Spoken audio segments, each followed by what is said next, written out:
Mapagpalang araw po sa inyong lahat mga kapatid kay Kristo Jesus. Yeshua Misaya, Yeshua Misaya, Yeshua Misaya. Luzon, Visayas, Mindanao. Mga kapatid sa espiritual, mga maestro sa espiritual na larangan. Muli, binabati ko po kayong lahat dyan sa mga nakikinig at saan mang sulok ng mundo, no? Isa pong mahalagang paalala po para sa inyong lahat na nakikinig at nanood po dyan ng video na ito. Ang video po na ito ay ayon lamang sa aking sariling pananaliksik. Hindi ko nais na pilitin ang sino mang maniwala sa video na inyong matutunghayan. Kung hindi kayo kumbinsido sa mga impormasyon at taliwas ang inyong paniniwala sa kalamang aking ilalahad, maaari po kayong gumawa ng sariling ninyong pagsisiyasat para sa inyong kontentuhan. Ang video na ito ay gabay lamang sa mas malalim na kalaman at pag-intindi at hindi gawa ng isang profesional. Naniniwala ako na malaya tayong magbigay ng opinyon at suggestion bilang malayang mamamayan ng Pilipinas. Maraming salamat po sa inyong lahat. Gusto ko lang po ibahagi po sa inyo kung ano po ba yung sinasabi nilang debosyon. Ano po ba ito sa larangan patungkol po sa espiritual? Ang debosyon po kasi kadalasan po or karamihan, halos lahat ng nagsimula po patungkol po sa espiritual, nagsimula po sila every first Friday of the month. So tamang tama po, ngayon po ay July 4 at bukas po ay Biyernes. So first Friday po.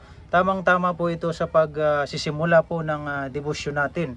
Nasa sa inyo po yan kung ano po yung didebosyonan ninyo. Okay? Ang debosyon po kasi ay isang parte o bahagi ng spiritual awakening po natin. So ito po yung pasimula.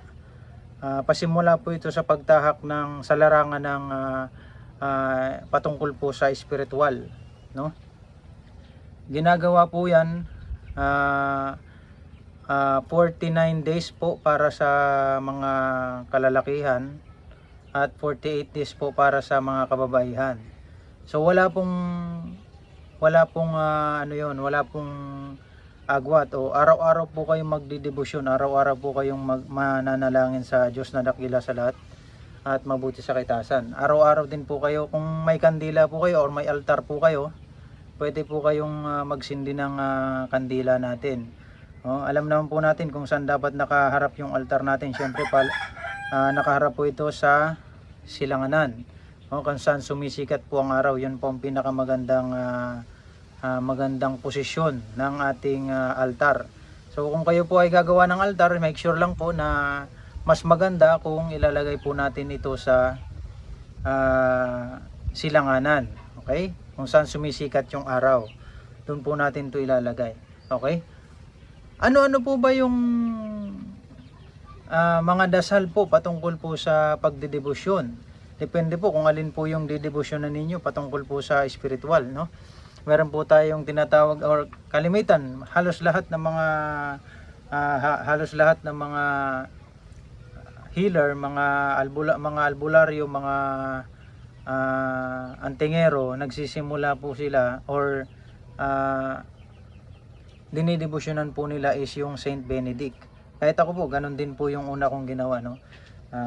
Nagdebosyon ako kay Saint Benedict hanggang sa dumagdag ng dumagdag. So ano po bang nangyayari pagka nagdedebosyon po tayo? Ano po ba yung mga challenges niyan? Okay? May mga pagkakataon po na may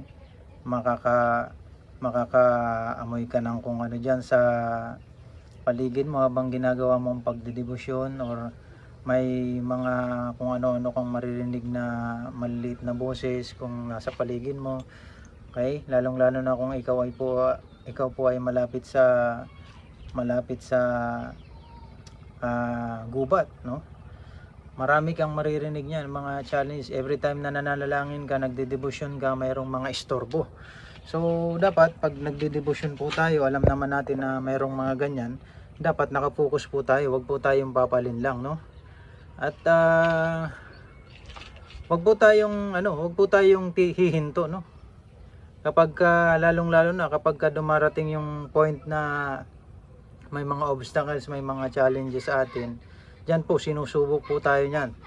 Kaya kailangan hindi po tayo titigil. Okay? So yun lang po yung tinatawag nating debosyon. Nasa inyo rin po yan kung ano po yung didebosyonan ninyo. May kanya-kanya pong dasal yan, may kanya-kanya pong panalangin, no? Para po tayo ay, pag tayo po ay kinasiyahan po ng banal na Espiritu Santo, pagkakaloob po sa atin kung ano po yung kahilingan po natin. Okay? Sa pamamagitan po ng pagdedebosyon at masidhing pagnanais ng mga bagay patungkol po sa spiritual na larangan. Okay? Yun lamang po ang,